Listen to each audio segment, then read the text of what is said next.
नमस्कार मेरे प्यारे साथियों, सुप्रभात, गुड मॉर्निंग आप सभी को। मेरे प्यारे दोस्तों, यदि आप प्रवीण स्टडी क्लासेज के यूट्यूब चैनल में आप सभी का स्वागत है। मेरे प्यारे दोस्तों, मैं हूं प्रवीण कुमार और आप सभी को प्यार भरा नमस्कार। मेरे प्यारे दोस्तों, आज हम लोग फिजिक्स में बहुत ही एग्जाम पॉइंट ऑफ व्यू से इंपॉर्टेंट चैप्टर पढ़ने जा रहे हैं। ऊष्मा और ऊष्मा गतिकी, हीट के बारे में पढ़ने जा रहे हैं और हीट काइनेटिक हीट के बारे में क्या होता है, इससे कौन कौन से प्रश्न बनेंगे। तो मेरे प्यारे साथियों, आज के इस सेशन में आपको 3 न्यूमेरिकल और 28 सुंदर सुंदर प्रश्नों का एक सिलेक्शन है। तो 28 और 3 31 हुए। 31 प्रश्नों का एक सुंदर सेट है और प्रत्येक प्रश्न जो है बहुत ही अपने आप में एक इम्पॉर्टेंस रखता है। तो आप उन सारे प्रश्नों को हमारे साथ चैनल पर बने रह करके देख सकते हैं। चलिए, यदि आप चैनल पर नए हैं तो चैनल को जरूर सब्सक्राइब कर दीजिए। मेरे प्यारे दोस्तों, यदि आप हमारे इस साइंस सीरीज के पिछले वीडियोज को नहीं देखे हैं तो जाकर जरूर देखिए। उन सारे वीडियोज में बहुत ही इंपॉर्टेंट और खास जो है प्रश्न बताए गए हैं। कहीं ना कहीं किसी न किसी एग्जाम में पूछे हुए प्रश्न हैं। तो चलिए, आप उन वीडियोज को भी जरूर जाकर देखिए। प्लेलिस्ट में विज्ञान श्रृंखला या साइंस सीरीज के नाम से एक प्लेलिस्ट बना हुआ है, वहां पर सारी चीजें आपको मिल जाएगा। चलिए शुरू करते हैं पहले प्रश्न से। और पहला प्रश्न क्या है, थोड़ा सा इसको और साहब को छोटा कर ले। अब चलिए, अब हम लोग को पढ़ने में थोड़ा और भी आनंद आएगा। चलिए, यहां पर दिया हुआ है मेरे प्यारे दोस्तों कि केल्विन मान से मानव शरीर का समान तापमान कितना होता है। यदि आपको याद है तो बहुत सुंदर, और नहीं याद है तो भी बहुत सुंदर, क्योंकि आज तो सारी बातें हम लोग सीखने वाले हैं। तो केल्विन मान से मानव शरीर का समान तापमान कितना होता है, तो इस प्रश्न का सही जवाब क्या हो जाएगा? 280, 290, 300 या 310। आईएएस प्री 1995 का प्रश्न है। 310 मानव शरीर के समान तापमान केल्विन में जो होता है 310 केल्विन होता है। अब ये कैसे होता है, तो देखिए एक रिलेशन होता है यहाँ पर। यदि आप 9th 10th में पढ़े होंगे, 9th क्लास में खास करके ऊष्मा और ऊष्मा गतिकी के बारे में जानना है, तो आपको क्या प्रश्न है कि एक रिलेशन होता है। और वो रिलेशन क्या है, तो यहाँ पर देखिए C बटा 100, C माने सेल्सियस हो गया, बराबर होता है K माइनस 273 बटा कितना होता है 100, बराबर F माइनस कहें 32 अब बटा 180। अब रोमर का कोई उपयोग नहीं है, रोमर से कोई प्रश्न नहीं बनते हैं, इसलिए रोमर को आपको यहाँ पर चर्चा नहीं किया जा रहा है। यदि आपको जानना है तो R बटा ये भी जान लीजिए कि 80 होता है। मतलब यहाँ बराबर, सबके बीच में बराबर बराबर का साइन है। लेकिन यहाँ पर हम दो चीज लेकर के आपको दिखाएंगे कि सेल्सियस में मानव शरीर का समान तापमान कितना होता है और केल्विन में मानव शरीर का समान तापमान कितना होता है। अभी हम लोग पढ़े 310 डिग्री, तो केल्विन का मान यहाँ पर देख दिया 310 डिग्री केल्विन, ठीक है। तो एक रिलेशन हम लोग अभी देखें, इस फॉर्मूला को आप जरूर नोट डाउन कर लीजिएगा कि C बटा 100 बराबर होता है K माइनस 273 बटा 100 बराबर होता है F माइनस 32 बटा 180 डिग्री। बस इन तीनों को यदि आप याद रखिए तो इससे जितने भी तरह के प्रश्न आज तक बने हैं उन सारे प्रश्न को आप आसानी से हल कर सकते हैं। तो इसको जरूर आप याद रखिए।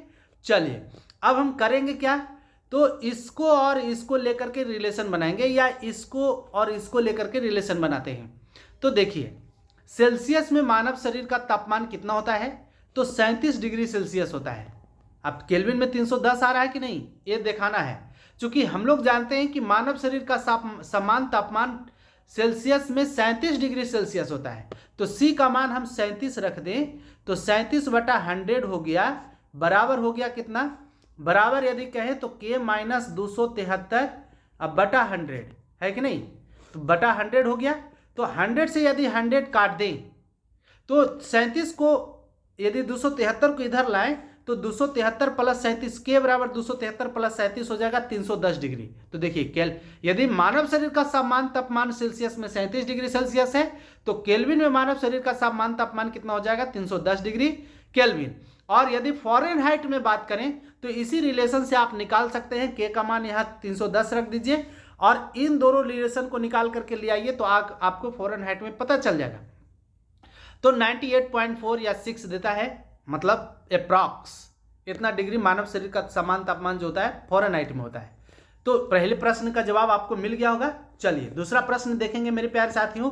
यहाँ पर दिया हुआ है, क्या है, यहाँ पढ़ेंगे कि फ़ारेनहाइट पैमाने पर तापमान 200 डिग्री फ़ारेनहाइट है, इसका मान सेल्सियस पैमाने पर क्या होगा। देखिए अभी हमने आपको एक रिलेशन बताया, क्या, तो देखिए यहाँ पर फ़ारेनहाइट में 200 डिग्री फ़ारेनहाइट दिया हुआ है, तो सेल्सियस पैमाने पर पूछ रहा है। मतलब यहाँ पर हम लोग को एफ का मान दे दिया, किसका मान दे दिया, एफ का मान दे दिया कितना, 200 डिग्री फ़ारेनहाइट, 200 डिग्री, ठीक है। तो सेल्सियस पैमाने पर उसका मान क्या होगा, वाट। तो कैसे निकालेंगे इसको, तो अभी हम लोग पढ़े एक रिलेशन पढ़े कि C/100 बराबर K-273/300 बराबर F-32/180 डिग्री। तो इसमें से किस फॉर्मूले की आवश्यकता पड़ेगी, तो यहाँ पर देखिए फ़ारेनहाइट और सेल्सियस वाले रिलेशन को ले लें। मतलब एक बार और समझ लीजिए कि C/100 बराबर F-32/180 बराबर K-273 बटा कितना हो जाएगा, बटा हो जाएगा 100, ठीक है। तो इनमें से ये देखिए C/100 बराबर F-32/180, इसके बीच में बराबर का साइन है, मतलब E इसके बराबर भी हुआ और A इसके बराबर भी हुआ, A इसके बराबर भी हुआ, मतलब तीनों के बीच में बराबर का साइन है। इसका मतलब हुआ कि प्रत्येक एक दूसरे के बराबर है, सिंपल सी बात, ठीक है। अब चलिए, अब हम लोग यहाँ पर दिया हुआ है कि फ़ारेनहाइट में इसका मान दे दिया है, फ़ारेनहाइट में मान दे दिया है 200 डिग्री फ़ारेनहाइट, तो उसका सेल्सियस में मान पूछ रहा है, तो सेल्सियस में मान किसे होगा, कितना होगा, तो हम लोग कैसे निकालेंगे, तो C/100 बराबर करेंगे F-32/180 डिग्री, ठीक है। अब यहाँ से एक जीरो से एक जीरो कैंसिल आउट कर देते पहले ही, अब हम F का मान बाद में देंगे, तो है ना, तो क्या हो जाएगा, C/10 आ गया, बराबर आ गया कितना, F का मान 200 है, 200 में से 32 जाएगा तो कितना बचेगा, 168, 168 बटा कितना हो जाएगा, 18 बचा 18। अब इसको कट आउट करिए, हल करिए, तो कितना आ जाएगा, बताइए कितना आएगा। और भी यदि करें तो 9 दूनी 18, 5 दूनी 10, हो गया कि नहीं। अब इसको यहाँ मल्टीप्लाई कर दीजिए, यहाँ इसको 9 से कटेगा क्या, 9 7 नहीं, 9 से नहीं कटेगा, तो इसको हम यदि मल्टीप्लाई करें तो 5 से हो जाएगा, 8 5 40 की 0 हाथ में रह गया, 4 इन हैंड 4 ना, 6 5 30 4 34 इन हैंड 3 और 5 कम 5 और 3 8, 840 आया, 840/9, मतलब C बराबर आ गया।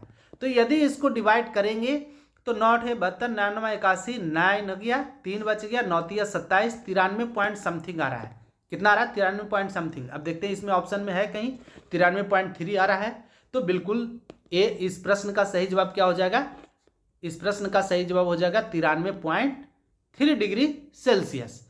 तो मेरे प्यारे साथियों, इन सारे इस फॉर्मूला से मतलब C/100 बराबर F-32/180 डिग्री बराबर K-273/100, इस तीनों फॉर्मूला से आप जिसका भी मान निकालना चाहे आप निकाल सकते हैं आसानी से।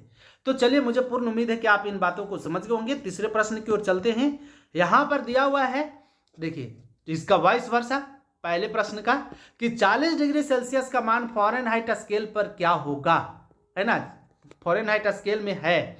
तो C का मान यहां पर दिया हुआ है, F का मान हम लोग को निकालना है। तो चलिए हम लोग निकालते भी हैं, यहां पर काम करते भी हैं। क्या काम करना है कि हम लोग को दिया हुआ है, क्या दिया हुआ है कि 1 मिनट, यहां पर C का मान 40 डिग्री C दिया हुआ है, फ़ारेनहाइट का मान पूछ रहा है। तो हम लोग कैसे करेंगे, C का मान दे दिया 40 डिग्री और फ़ारेनहाइट का मान पूछ रहा है वाट, तो कैसे निकलेगा। तो अभी हम लोग एक फॉर्मूला पढ़े कि C/100 बराबर F-32 बटा कितना हो जाएगा, 180 डिग्री, ठीक है। तो देखिए B25 100, B9 80 से ये काट देते हैं, ऐसे भी लिख सकते हैं कि C/5 बराबर F-32/9। अब देखिए यहाँ पर C का मान दिया हुआ है 40, तो 40 बटा कितना हो जाएगा, 5 बराबर F-32 बटा कितना हो जाएगा, 9। अब देखिए 8 5 40 और यदि इसको मल्टीप्लाई करें तो 9×8 = 72, क्रॉस मल्टीप्लिकेशन होगा तो 72 बराबर कितना हो गया, 72 बराबर हो गया F-32। अब देखिए माइनस को जब इधर लाएंगे तो 72 में जुड़ जाएगा, ये 72 बराबर हो गया F-32, 32 को यदि इधर लाएंगे तो कितना आ जाएगा 104। इसका मतलब है कि जिस पदार्थ का तापमान सेल्सियस में 40 डिग्री सेल्सियस है उसका फ़ारेनहाइट में मान 104 डिग्री फ़ारेनहाइट होगा। तो मुझे पूर्ण उम्मीद है कि इस प्रश्न को भी समझ गए होंगे आप। देखिए बीपीएससी प्री 2018 का प्रश्न था, पूछा हुआ प्रश्न है, तो इस तरह के प्रश्न को आप इग्नोर न करिए, आप जरूर याद रखिए। केवल एक रिलेशन मेरे प्यारे दोस्त आपसे आग्रह है कि इस रिलेशन को यदि आप रखें तो जिसका भी मान दिया हुआ है किसी दो को लेकर के आप ज्ञात कर सकते हैं। वो रिलेशन आप लिख लीजिए कि C/100, यदि जानते तो बहुत अच्छा, नहीं भी जानते तो बहुत अच्छा, क्योंकि यहाँ तो आपको मिल ही रहा है फ्री ऑफ कॉस्ट। चूँकि चैनल पर आप नए हैं तो चैनल को जरूर सब्सक्राइब कर दीजिए, यही इस प्रश्न का मूल होगा। तो मेरे प्यारे साथियों जरूर आप सब्सक्राइब कर दीजिए। C/100 बराबर F-32 बटा कितना आ जाएगा 180 डिग्री बराबर कितना हो जाएगा K-273 बटा कितना 273 बटा 100 मतलब 100। तो यदि इन तीनों रिलेशन को आप याद रखते हैं तो इस तरह के किसी भी प्रश्न में आपको कोई परेशानी नहीं होने वाली है, मुझे पूर्ण उम्मीद है। तो चलिए आप इस प्रश्न को जरूर, इस रिलेशन को जरूर याद रखिए, बहुत ही काम का आपका इस होने वाला है। चलिए नेक्स्ट प्रश्न देखेंगे। अगला कहता है कि स्वचालित इंजनों हेतु निम्नलिखित में से कौन सा जो है हिमरोधी के रूप में, हिमरोधी के तौर पर प्रयुक्त होता है। स्वचालित इंजन मतलब मेरे प्यारे साथियों जहां पर बहुत ज़्यादा ठंड पड़ते हैं, जैसे लद्दाख है, जम्मू कश्मीर है, हिमाचल प्रदेश है, तो ठंडे के मौसम में वहां पर डीजल और जो पेट्रोल है जमने के करीब हो जाता है। क्यों? क्योंकि वहाँ का तापमान, टेम्परेचर जो है बहुत ही न्यूनतम हो जाता है। तो स्वचालित इंजनों हेतु निम्नलिखित में से कौन सा एक हिमरोधी के तौर पर प्रयुक्त किया जाता है। मतलब हिमरोधी मतलब उसको बर्फ, हिम मीन्स होता है बर्फ, और बर्फ को बनने से रोकना, रोधी माने रोकना, तो बर्फ बनने से रोकना उसको हिमरोधी के रूप में प्रयोग किया जाता है। तो इसका प्रयोग किया जाता है इथिलीन ग्लाइकोल का। किसका? Ethylene glycol. यदि आप डीजल और पेट्रोल में इथिलीन ग्लाइकोल मिला दें या पानी में इथिलीन ग्लाइकोल मिला दें तो रेडी वाटर में पानी जमेगा नहीं। तो जब पानी नहीं जमेगा, पानी जम जाता तो चलता नहीं, चूंकि इंजन हीट हो जाता, उसको पर्याप्त मात्रा में पानी जो है कूल करने के लिए इंजन को नहीं मिलता और पानी जम जाता। तो उसी को जमने से बचाने के लिए, डीजल को जमने से बचाने के लिए उन सभी में इथिलीन ग्लाइकोल मिला दिया जाता है, याद रखिएगा। और इथिलीन ग्लाइकोल मिलाने से उस पदार्थ का हिमांक जो होता है, जमनांक जो होता है 0 डिग्री से भी नीचे चला जाता है, इसलिए वो आसानी से नहीं जम पाता है और इंजन चलते भी रहता है। चलिए तो इस प्रश्न का सही जवाब हो जाएगा इथिलीन ग्लाइकोल। नेक्स्ट प्रश्न देखेंगे मेरे प्यारे साथियों। प्रत्येक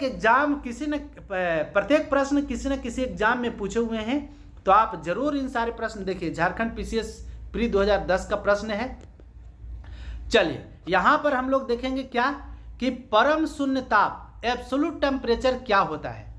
तो जानिए, किसी भी तापमान पैमाने का आरंभिक बिंदु नहीं, सैद्धांतिक रूप से न्यूनतम संभव तापमान। हाँ बिल्कुल, ए इस प्रश्न का सही जवाब ऑप्शन नंबर बी हो जाएगा, सैद्धांतिक रूप से न्यूनतम संभव तापमान। अब जानिए कि परम शून्य ताप होता क्या है। देखिए, किसी भी पदार्थ का अधिकतम तापमान की कोई सीमा नहीं है और वो कहीं तक भी जा सकता है, कितना भी उसका उसमें तापमान हो सकता है, लेकिन किसी भी पदार्थ की न्यूनतम तापमान की एक सीमा है और किसी भी पदार्थ की न्यूनतम तापमान की सीमा जो है -273.15 डिग्री सेल्सियस से कम नहीं हो सकता है। कितना से? -273.15 डिग्री सेल्सियस से किसी भी पदार्थ का तापमान कम नहीं हो सकता है, इससे कम नहीं होगा। और यदि केल्विन में कहें तो केल्विन में 0 डिग्री केल्विन से किसी भी पदार्थ का तापमान कम नहीं हो सकता है। तो याद रखिए, इसी को हम लोग एब्सोल्यूट टेम्परेचर परम शून्य ताप कहते हैं। मतलब सैद्धांतिक रूप से न्यूनतम संभव तापमान को ही परम शून्य ताप कहते हैं। और परम शून्य ताप का मान कितना होता है? -273.15 डिग्री सेल्सियस। यदि केल्विन में बात करें तो केल्विन में होता है 0 डिग्री केल्विन। चलिए समझ गए होंगे। नेक्स्ट प्रश्न देखेंगे मेरे प्यारे साथियों, बहुत ही इंपॉर्टेंट और खास खास प्रश्न है।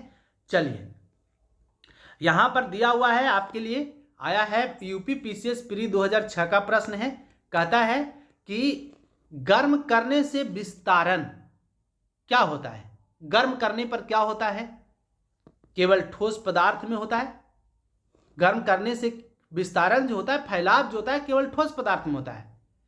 पदार्थ का भार बढ़ा देता है। गर्म करने से विस्तारण केवल ठोस में नहीं होता है, ठोस, द्रव और गैस तीनों में होता है। फिर कहता है पदार्थ का भार बढ़ा देता है। नहीं, गर्म करेंगे तो किसी पदार्थ का भार बढ़ जाएगा, ऐसा नहीं है। फिर कहता है पदार्थ का घनत्व घटा देता है। हाँ, ये सही है।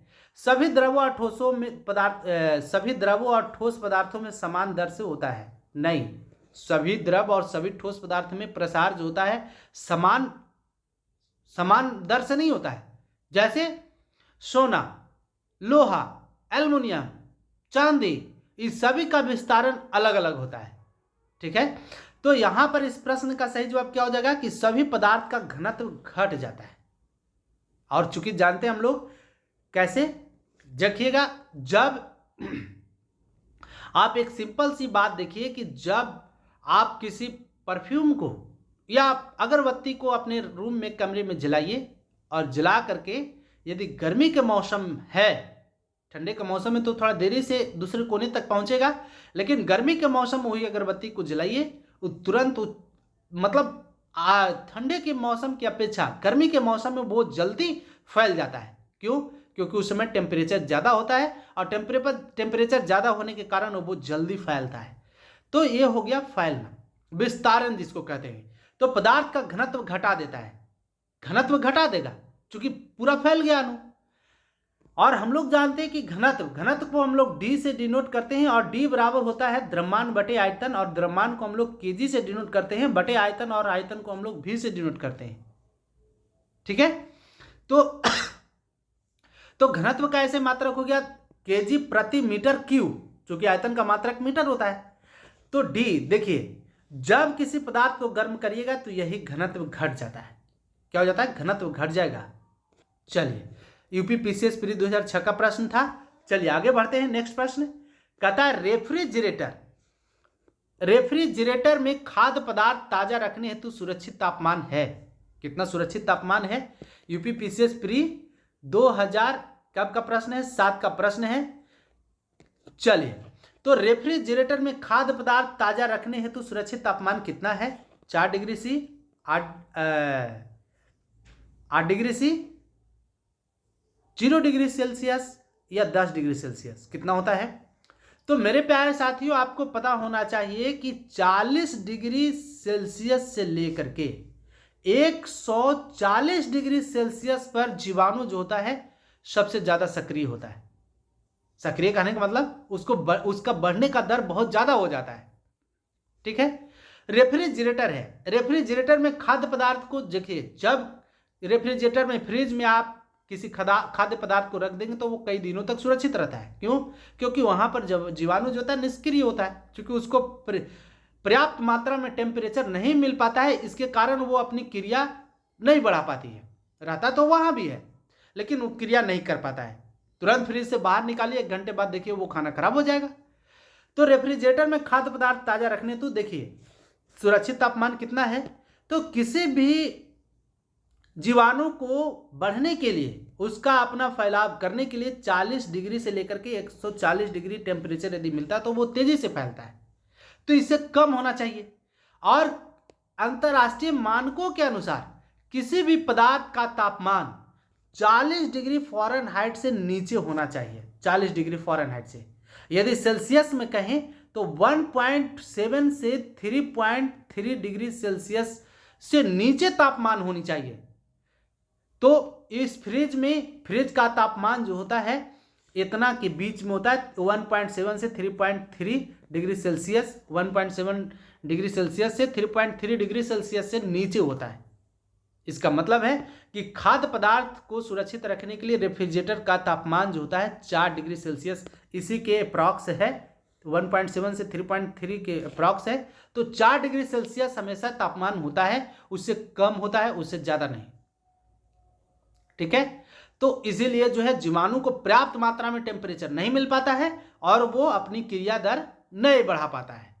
तो अंतर्राष्ट्रीय मानक के अनुसार किसी पदार्थ का तापमान यदि 40 डिग्री फ़ारेनहाइट से नीचे है या सेल्सियस में कहें तो 36 से लेकर के 38 डिग्री फ़ारेनहाइट, मतलब नीचे हुआ 40 डिग्री फ़ारेनहाइट से नीचे 36 से 38, और यदि सेल्सियस में कहें तो 1.7 से लेकर के 3.3 डिग्री सेल्सियस यदि किसी पदार्थ का तापमान है तो वो जल्दी खराब नहीं होगा।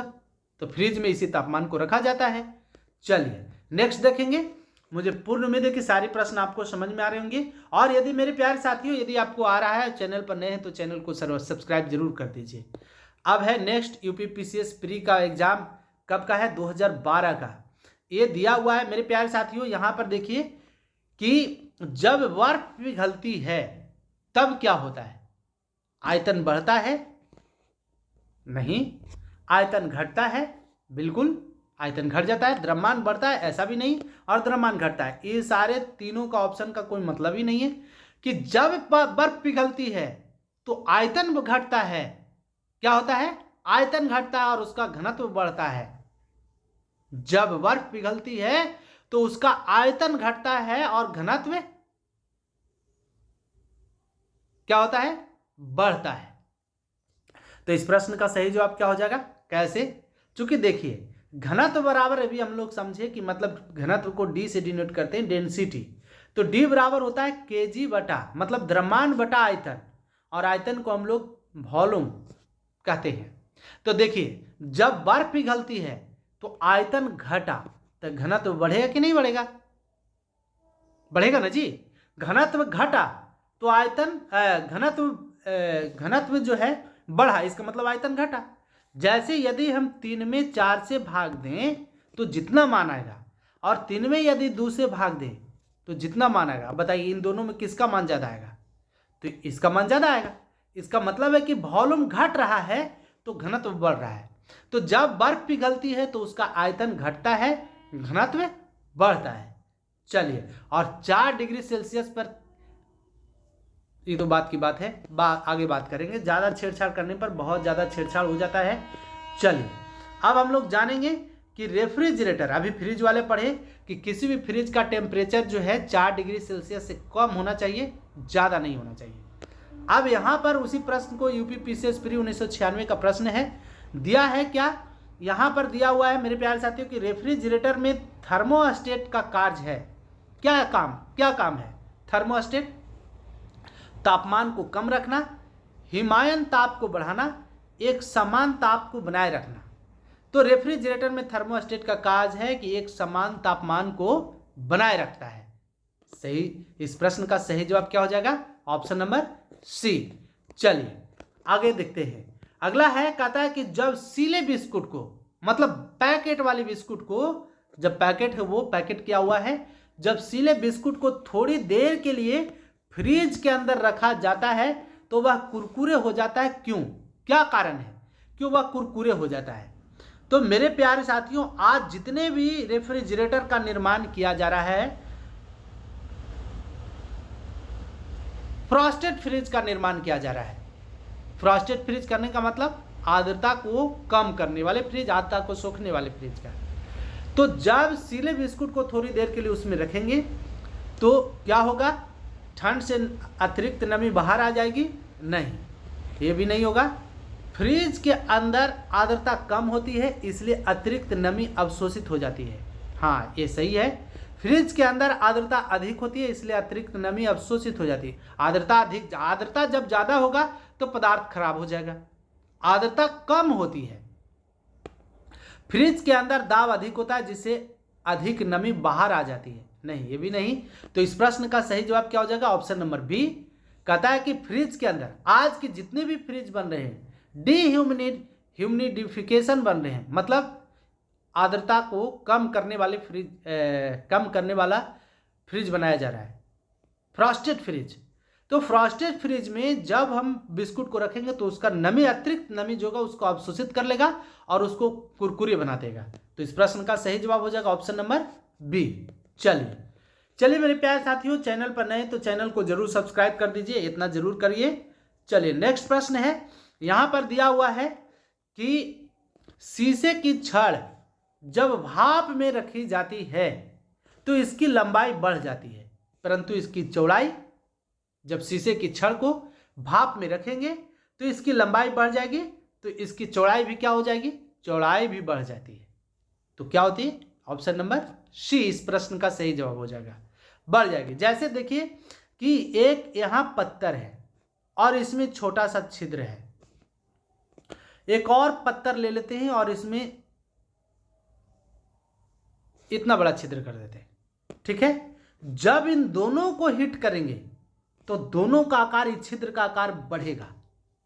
इसका मतलब है कि लंबाई तो बढ़ेगा ही बढ़ेगा, उसका छिद्र का आकार भी बढ़ेगा। जैसे जब आपको बोल्ट जानते होंगे, बोल्ट और नट, टेक्निकली चीज है, बोल्ट और नट को कस दीजिए और जब वो बोल्ट नहीं खुलता है, कितनों खुलने के बाद, कुछ दिनों के बाद, जंग लगने के बाद नहीं खुलता है, तो उस बोल्ट को हिट कर दीजिए आप, और हिट करके 2-4 ठोकर केवल मार दीजिए, देखिएगा आसानी से बोल्ट खुल जाता है। इसका मतलब क्या हुआ कि पहले उसका छिद्र का, बोल्ट का होल का आकार कम था, इसलिए नहीं खुल रहा था। जैसे ही हिट किए तो उसके अणुओं में फैलाव हुआ तो होल का आकार बढ़ गया और आसानी से वो खुल गया।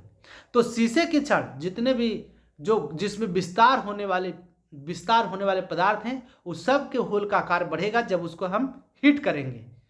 और इस तरह का प्रश्न आपको मैक्सिमम रेलवे में देखने को मिलता है इस चैप्टर से, कि जब किसी पत्थर में छिद्र है और उसको जब हम गर्म करते हैं तो उस होल का, उस छिद्र का आकार बढ़ेगा, घटेगा, एक समान रहेगा या अपरिवर्तित रहे, मतलब क्या रहेगा, इनमें से कोई नहीं। तो मेरे प्यारे साथियों, उस होल का आकार क्या हो जाएगा, बढ़ जाएगा। जब किसी पत्थर को गर्म करेंगे और उसमें यदि होल है तो उस होल का आकार बढ़ जाएगा, मतलब और चौड़ा हो जाएगा। मतलब इतना चौड़ा था तो अब हो जाएगा इतना, थोड़ा थोड़ा, उतना नहीं, मतलब एक रेशियो में बढ़ता है, इतना बड़ा हो सकता है, ठीक है। चलिए, यूपी पीसीएस प्री 1994 का प्रश्न है, बहुत ही इंटरेस्टेड प्रश्न है रेलवे के लिए खास करके। चलिए आगे बढ़ते हैं। अगला कहता है कि ठंड के दिनों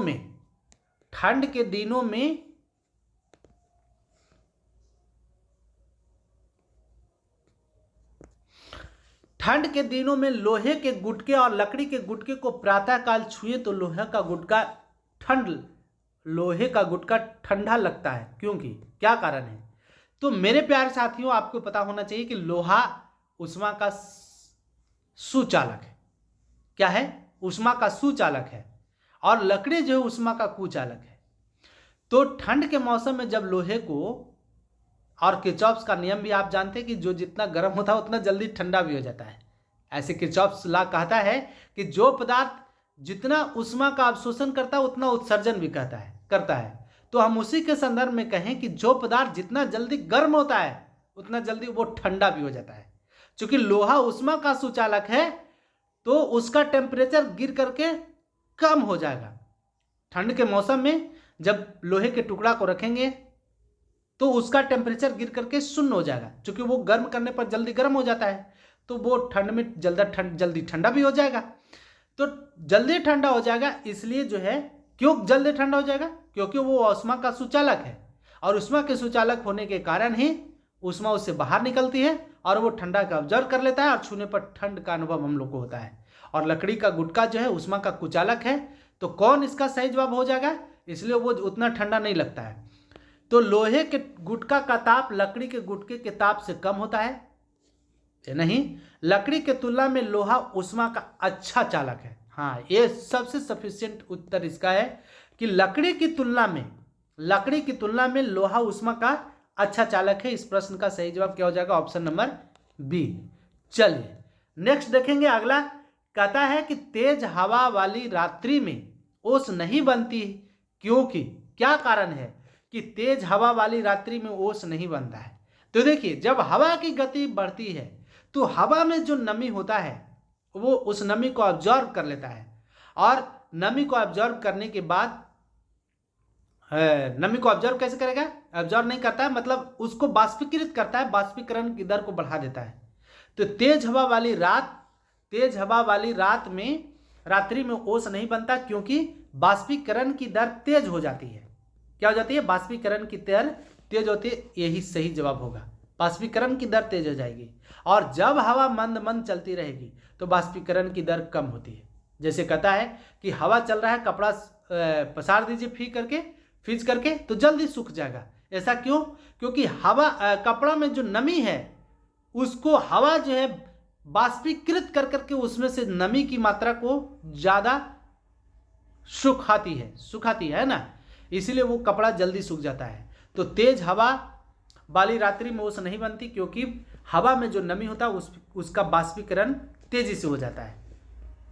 40th बीपीएससी प्री 1995 का प्रश्न है। चलिए एक देखिए, ये हीट ऊष्मा और ऊष्मा गतिकी का जो चैप्टर है कोई याद करने वाले चैप्टर नहीं है। आपके अनुभव पर मैक्सिमम जितना आप अनुभव करते हैं दिन प्रतिदिन की दिनचर्या जो है आपकी, उसमें जो आप अनुभव करते हैं वो अनुभव आपका काम करता है ना। तो ये चैप्टर बहुत ही अनुभव पर आधारित है।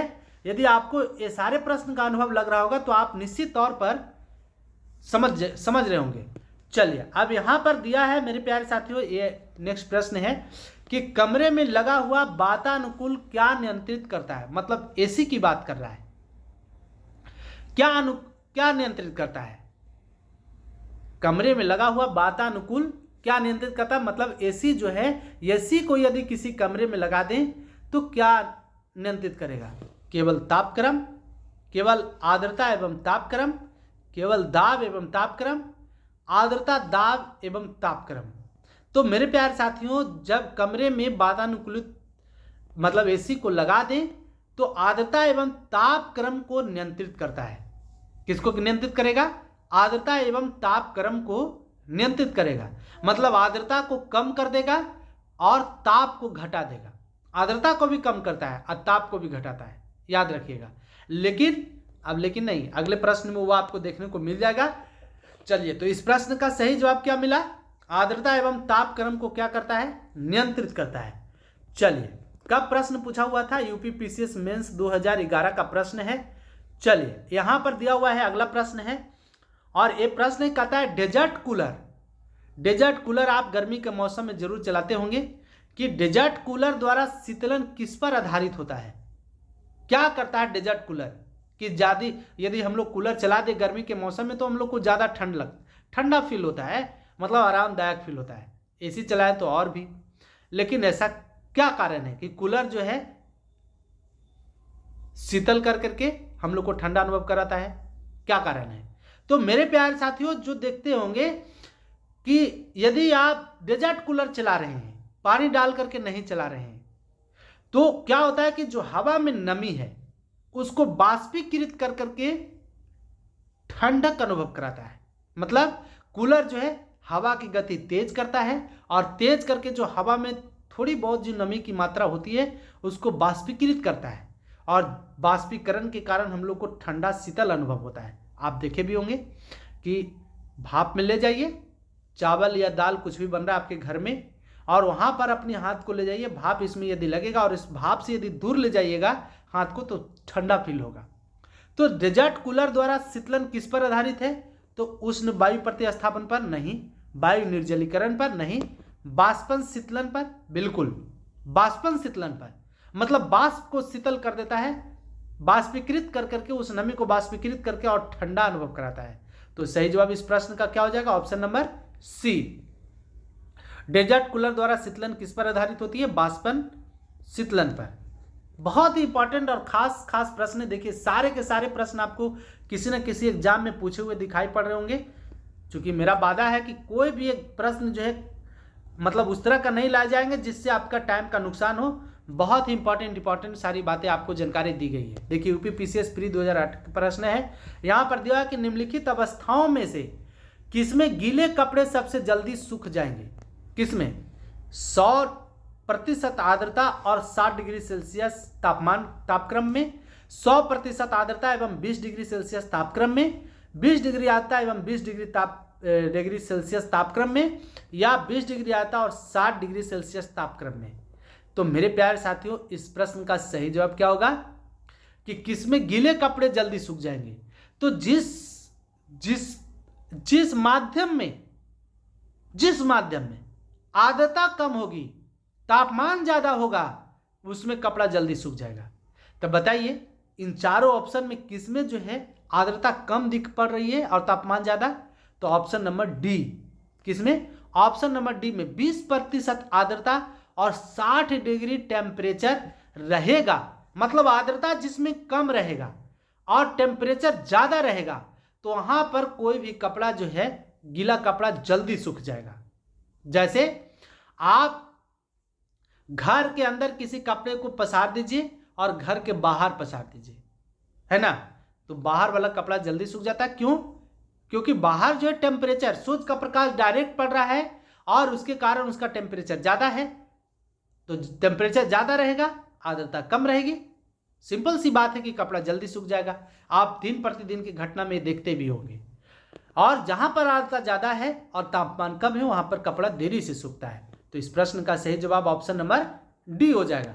यूपी पीसीएस प्री 2008 का प्रश्न है।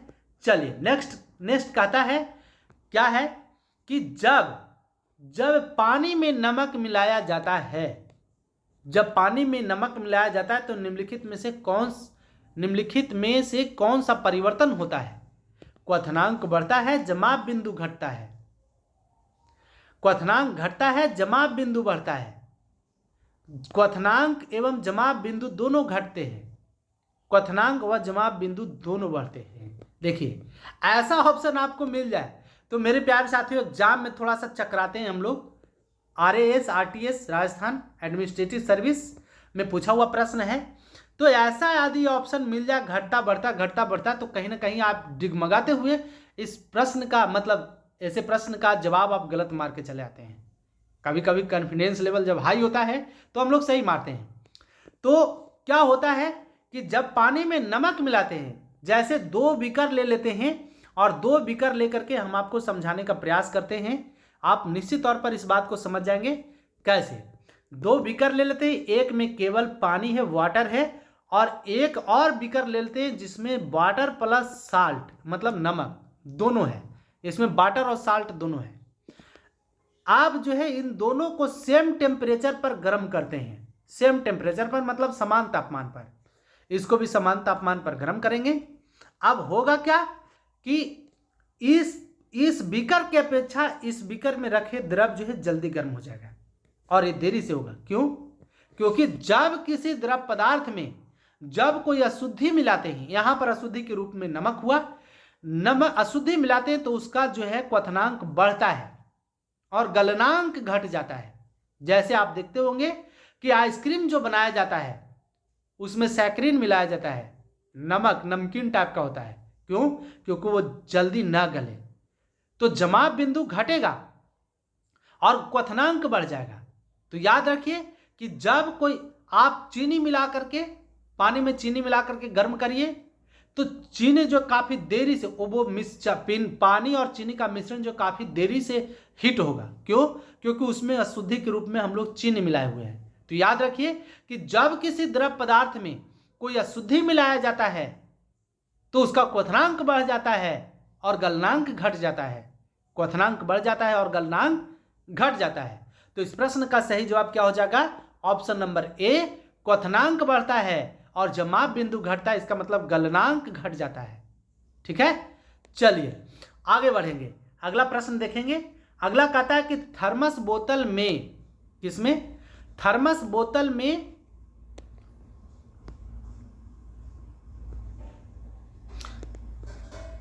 थर्मस बोतल में पेय पदार्थ को कुछ समय तक उसी ताप पर रखने के लिए उसकी दीवारों पर निम्न की परत लगाई जाती है। किसकी परत लगाई जाती है? सिंपल सा प्रश्न है, एंड राजस्थान एडमिनिस्ट्रेटिव सर्विस में पूछा हुआ प्रश्न है। तो एल्युमिनियम का पेंट का, लैंड चूर्ण का, पारे की परत का या रजत परत का?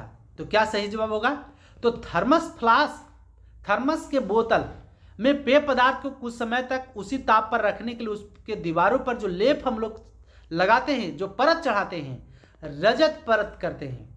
क्या करते हैं? रजत परत, रजत की लेप चढ़ाई जाती है ताकि उसमें रखे हुए पानी या कोई पेय पदार्थ जल्दी ठंडा नहीं हो सके या जल्दी गर्म नहीं हो सके। चलिए अगला प्रश्न है, अगला देखेंगे। कहता कि थर्मस फ्लास्क, देखिए फिर ऑप्शन आ गया क्या है, यहां पर दिया हुआ कि थर्मस फ्लास्क में लंबे समय तक तरल गर्म या ठंडा रहता है क्योंकि ऊष्मा की कोई हानि अथवा प्राप्ति नहीं होती है। संचालन, संवहन एवं विकिरण, ए और बी दोनों उपयुक्त में से कोई नहीं। तो मेरे प्यारे साथियों, आप जानते हैं कि थर्मस बना लीजिए, और थर्मस बनाने के बाद इसमें क्या होता है तो आप जानते होंगे कि ये तो जरूर जानते हैं कि थर्मस में पानी, अरे यार थोड़ा सा बढ़िया से भी तो बन जाओ। ये देखिए, थोड़ा सा ऐसे इस बोतल को यहां से ऐसे, ये हो गया थर्मस हमारा। और इस थर्मस में कोई गर्म या ठंडा पदार्थ रखे हैं, गर्म पदार्थ रखे हैं तो जल्दी ठंडा नहीं होगा, और ठंडा पदार्थ रखे तो जल्दी गर्म नहीं होगा। क्या कारण है, तो ये डबल कोटिंग किया रहता है, मतलब ये दोहरे ऐसे बनाए रहते हैं ऐसे। तो देखिए इसके बीच में जो गैप हुआ इसमें निर्वात भरा रहता है, मतलब इसको वायु शून्य यहां रहती है, और वायु शून्य रहने के कारण देखिए अब यहां इसमें पानी है, पानी इसमें नहीं है, क्योंकि इसके जगह खाली एक परत छोड़ दिया गया है, निर्वात बना करके छोड़ दिया गया है ताकि संवहन की प्रक्रिया नहीं हो, विकिरण की प्रक्रिया नहीं हो। ऐसे तो विकिरण की प्रक्रिया निर्वात में भी होती है, लेकिन यहाँ ऑप्शन नंबर सी सही होगा, तीनों सही होगा। संचालन की प्रक्रिया नहीं होगी, संवहन की प्रक्रिया नहीं होगी, और विकिरण की प्रक्रिया नहीं होगी, क्योंकि निर्वात है, और निर्वात में पदार्थ के कण एक दूसरे तक जा ही नहीं सकते हैं, है ना। तो इसके कारण क्या हो जाएगा कि उसमें जो है ऊष्मा की कोई हानि और प्राप्ति नहीं होगी। यह इसमें निर्वात रहता है, निर्वात रहने के कारण इसके बीच में निर्वात, मतलब ए और ए भाग, इसके बीच में निर्वात रहने के कारण यहां से यहां तक न तो संचालन के माध्यम से ऊष्मा, चूंकि टच में रहता नहीं है, संचालन के माध्यम से न तो ऊष्मा जाती है और न विकिरण के माध्यम से न संवहन के माध्यम से। तो इस प्रश्न का सही जवाब हो जाएगा ऑप्शन नंबर सी। चलिए नेक्स्ट देखेंगे, कहता है यहां पर कि श्वेत वस्त्र काले वस्त्रों की अपेक्षा ठंडे होते हैं, क्योंकि क्या कारण है। तो मेरे प्यारे साथियों, यहां पर हम पिछले वीडियो जब बनाए थे वहां पर भी हमने आपको समझाया था कि श्वेत वस्त्र गर्मी के दिनों में श्वेत वस्त्र पहने जाते हैं और ठंडे के मौसम में काले वस्त्र, जैकेट उकेट देखिएगा काला होता है। तो श्वेत वस्त्र एवं काले वस्त्रों की अपेक्षा ठंडे होते हैं क्योंकि वे पूर्ण प्रकाश अवशोषित कर लेते हैं, नहीं। वे प्रकाश अभिच्छेदन रोकते हैं, नहीं। वे सूर्य के प्रकाश को पूर्णतः ठंडा करते हैं, नहीं। वे संपूर्ण प्रकाश को परावर्तित करते हैं, बिल्कुल। क्योंकि जानते हैं कि सूर्य के प्रकाश की किरणें 7 रंगों का मिश्रण होता है, और उन 7 रंगों के मिश्रण होने के कारण वो श्वेत होता है। और सूर्य के प्रकाश में, सूर्य के श्वेत प्रकाश में यदि हम श्वेत रंग के कलर देख रहे हैं, इसका मतलब है कि सूर्य का प्रकाश 6 रंगों को अवशोषित कर लिया और हमारी आंखों तक श्वेत प्रकाश को परावर्तित कर रहा है। जैसे अभी आपको हमारा टी शर्ट उजला दिख रहा होगा, इसका कारण है कि शेष जो 7 रंगों से मिलकर के श्वेत रंग बना हुआ है, 6 रंग को अवशोषित कर लिया, और 7वां जो उजला रंग है उसको आपको आंखों तक परावर्तित कर देता है। इसका मतलब है कि जो पदार्थ जिस रंग का दिख रहा है, इसका मतलब वही रंग आप परावर्तित होकर के आपको आपकी आंखों तक पहुंच रहा है।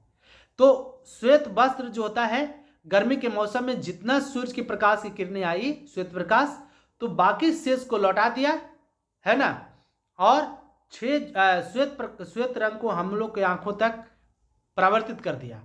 और यदि आप उजला पहने हुए हैं तो शेष ऊपर चला गया, केवल उजला रह गया, तो गर्मी कम लगेगा और हम लोग को ठंडा फील होगा। वही यदि काले वस्त्र को पहन लें तो सूर्य के प्रकाश को ऑब्जर्व कर लेता है, ऑब्जर्व करके गर्मी को बढ़ाएगा, है ना, अवशोषित करके गर्मी को बढ़ाएगा, हम लोग को गर्मी लगेगा।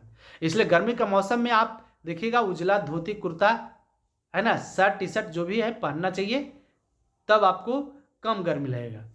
चलिए नेक्स्ट देखेंगे, तो इस प्रश्न का सही जवाब हो जाएगा ऑप्शन नंबर डी, वे संपूर्ण प्रकाश को परावर्तित करते हैं। आगे देखते हैं, कहता है कि पसीने का मुख्य उपयोग क्या है।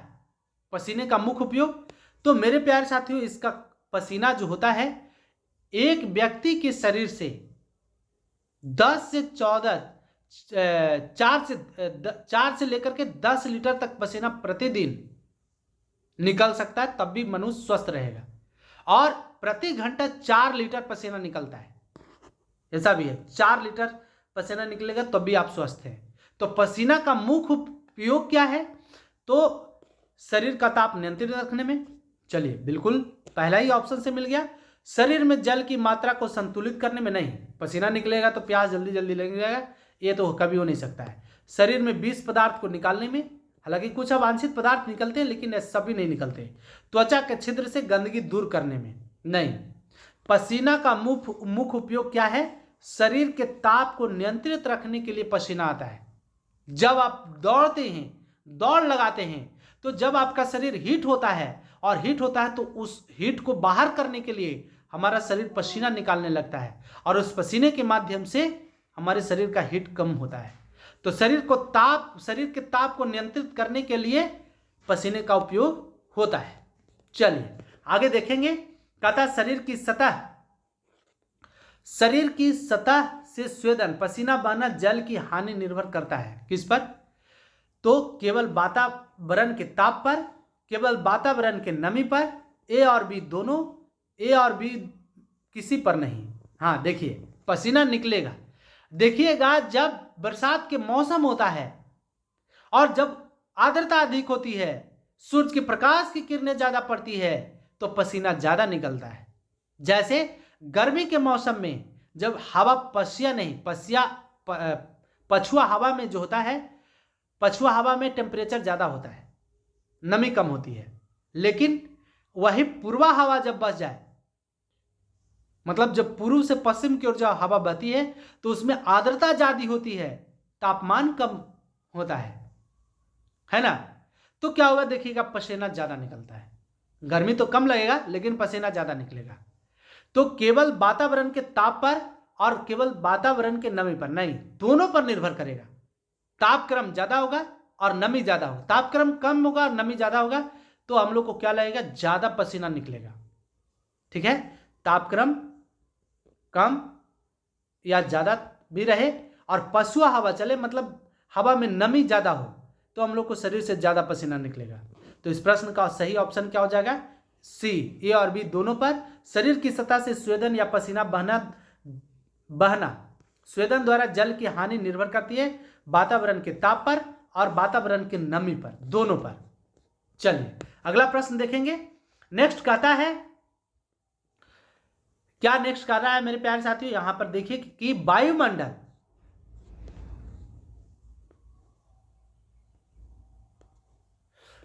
वायुमंडल हमारे ऊपर बहुत अधिक दबाव डालता है परंतु हम इसका अनुभव नहीं करते, क्यों? क्या कारण है? तो इसका मूल कारण क्या है? ऑप्शन देखेंगे कि हमारा रक्त वायुमंडल के दबाव से कुछ अधिक दबाव डालता है, हम इसके अभ्यस्त हैं, हमारी हड्डियां काफी मजबूत है और इस दबाव को सहन कर सकती है, हमारे सिर का सतही क्षेत्रफल बहुत छोटा होता है। नहीं, हमारा रक्त वायुमंडल के दबाव से बहुत अधिक दबाव डालता है। वायुमंडल हमारे ऊपर, देखिए वायुमंडल हमारे शरीर के ऊपर सभी दिशाओं से दबाव डालता है, लेकिन फिर भी हम लोग अनुभव ऐसा नहीं करते हैं। क्या कारण है? क्योंकि हमारे शरीर के अंदर जो रक्त परिसंचरण है, जो रक्त है, उसकी दबाव बाहरी दबाव से ज्यादा होता है। यही कारण है कि वायुमंडलीय दबाव अधिक होने के बाद भी हम लोग उस दबाव को फील नहीं करते, है ना। और हमारे शरीर का रक्तदाब कितना होता है? तो हम लोग जानते हैं कि 120/80 होता है, मतलब हिस्टोलिक ऊपर हिस्टोलिक ऊपर और डायस्टोलिक नीचे, तो 120/80। तो इसी दबाव के कारण वायुमंडलीय दाब को हम लोग अनुभव नहीं करते। लेकिन देखिएगा कभी कभी यही जब हम लोग हवाई जहाज की यात्रा करते हैं तो हमारे नाक से खून बहता है। ऐसा क्यों? क्योंकि वहां पर दबाव कम हो जाता है, या फाउंटेन पेन से स्याही फेंक देती है, दबाव कम हो जाती है, अंदर का दबाव बाहर के दबाव से, बाहरी दबाव कम हो जाता है अंदर के दबाव से, तो वो फेंक देता है। तो वायुमंडल हमारे ऊपर बहुत अधिक दबाव डालता है परंतु हम इसका अनुभव नहीं करते, क्यों? क्योंकि हमारा रक्त वायुमंडल के दबाव से कुछ अधिक दबाव डालता है, यही कारण है। चलिए नेक्स्ट देखेंगे। अगला है कि जब पानी को 0 से 10 तक गर्म किया जाता है तो इसका आयतन क्या होगा। जब पानी को 0 से 10 तक गर्म करेंगे तो इसका आयतन क्या होगा, घटेगा, बढ़ेगा, क्या होगा। तो मेरे प्यारे साथियों देखिए, घटेगा, 0 से 10 करेंगे तो पहले घटेगा और तब बढ़ेगा। हमने इस पिछले वीडियोज में इस बात को पढ़ाया भी है, समझाया भी अच्छे तरीके से। कैसे, देखिए इसके लिए हम एक डाटा एक फिगर लेकर के आपको समझाते हैं। यहां पर ले लेते हैं एक लाइन, यहां पर ये ले लेते हैं। चलिए टेम्परेचर यहां पर दे देते हैं 0, 1, 1, 2, 3, 4, 5, 6, 7, 8, 9, 10 हो गया। अब थोड़ा सा इसको और बड़ा कर लेते हैं। आप देखिए इसको मिलाइए, ये नीचे टेम्परेचर है, ये आयतन है, ठीक है। जब इसको मिलाएंगे, 1 को मिलाए, 2 को मिलाए, 3 को मिलाए, 3 ये हो गया, 4 को मिलाए, 5, थोड़ा सा आप धैर्य रखिए मेरे प्यारे साथियों, बहुत ही अच्छे तरीके से बात समझ में आएगी और आज के बाद आप नहीं भूलेंगे। देखिए 1 डिग्री टेम्परेचर है, ये 2 डिग्री है, 3 डिग्री है, 4 डिग्री है, 5 डिग्री है, 6 डिग्री है, 7, 8, 9, ये 10 है, ठीक है। तो जब टेम्परेचर को क्या बोला, 0 से हम लोग जब कितना करेंगे, 0 से 10 गर्म करेंगे। फिगर तुरंत हट गया, अरे यार, हाँ आ गया। चलिए 0 से 10 करेंगे तो क्या होगा, तो देखिए 0 से 10 करेंगे, 0 से 10, 0 डिग्री से 10 डिग्री करेंगे तो पहले क्या होगा, तो देखिए 0 से यहां से लेकर चलिए 0, तो ये लकीर देखिए, ये लकीर पहले क्या होते जा रहा है, घटते जा रहा है। क्या हो रहा है, 0 से 10 जब 10 करेंगे तो देखिए लकीर यहां, ये 0 डिग्री टेम्परेचर है, 1 डिग्री, 2 डिग्री, 3 डिग्री, तो इसका जो मिलाने का जो लकीर हम पा रहे हैं, यहां पर लाइनें जो है, लाइनें छोटी होती जा रही है। इसका मतलब है कि इसका टेम्परेचर घटते गया। और 4 डिग्री पर जल का आयतन न्यूनतम होता है, 4 डिग्री पर। ये देखिएगा ये लाइन जो है इन सारे लाइनों से छोटा आपको दिखाई प्रतीत होगा। और फिर देखिए ये लाइनें बढ़ने लगी, है कि नहीं, ये लाइनें बढ़ने लगा। इसका मतलब है कि पहले घटा और फिर घटने के बाद 4 के बाद फिर बढ़ना चालू हुआ। तो जब किसी द्रव को हम लोग जब पानी को गर्म करेंगे तो 0 से 10 की ओर ले जाएंगे तो उसका आयतन पहले घटेगा और फिर आयतन बढ़ेगा। समझ गया कि नहीं समझ गए, मतलब ये ऐसे इसका आकार ऐसे होते जा रहा है, इसका आकार ऐसे। अब देखिए ये थोड़ा बड़ा हो गया, अब ये बड़ा होते चला जाएगा, ऐसे होते चला जाएगा। अब देखिए इसका आकार बढ़ा कि नहीं हुआ, ये बढ़ गया, आकार बढ़ गया, पहले घटा और फिर आकार बढ़ा। इसका मतलब जब जल को 0 से 10 डिग्री तक गर्म करेंगे तो पहले आयतन घटेगा फिर बढ़ेगा, लेकिन जब घनत्व उसका क्या होगा, घनत्व घटेगा। पहले जब हम घनत्व उल्टा बर्ताव होता है, घनत्व की बात आएगा तो हम आपको समझाएंगे, आयतन समझ होंगे आप, कि जब हम जल को 0 से 10 डिग्री करेंगे तो उसका आयतन घटेगा फिर बढ़ेगा। तो इस प्रश्न का सही जवाब क्या हो जाएगा, पहले घटता है और तब बढ़ता है। आयतन की बात हुआ। चलिए दाब वाले भी लेते हैं। चलिए नेक्स्ट कहता है, यहां पर भी दिया हुआ है कि जब जल के आयतन में क्या परिवर्तन होगा यदि तापमान 9 डिग्री से गिराकर के 3 डिग्री सी कर दिया जाए, मतलब 9 डिग्री सेल्सियस से गिराकर के 3 डिग्री सेल्सियस कर दिया जाए तो उसके आयतन में कोई परिवर्तन नहीं होगा, उसका आयतन बढ़ेगा और बाद में घटेगा, उसका आयतन पहले घटेगा और बाद में बढ़ेगा। अब क्या होगा, तो देखिए अब क्या कर रहे हैं, 9 से 3 कर रहे हैं, पहले 0 से 10 कर रहे थे, अब 9 से 3 कर रहे हैं। तो इसके लिए एक फिर बनाते हैं हम लोग। अब देखिए यहाँ पर ये ले लिए खड़ी लाइन, ये ले लिए पड़ी लाइन, यहाँ से हम एक डाटा तैयार कर लिए, ठीक है। अब यहाँ से इसको हम मिलाते जा रहे हैं, 0 1 2 3 हो गया, ये हो गया 4, ये हो गया 5, ये हो गया 6 7 8 9, ये हो गया 10। अब देखिए 9 से हम लोग चल रहे हैं 3 की ओर, 1 2 3 4 5 6 7 8 9। अब देखिए हो क्या रहा है, जो देखिएगा 9 से चले। अब देखिए इस लाइन की अपेक्षा ये लाइन छोटा है या बड़ा, तो छोटा होते जा रहा है और जा करके 4 डिग्री पर एकदम छोटा हो जाएगा, 4 डिग्री पर सबसे छोटा।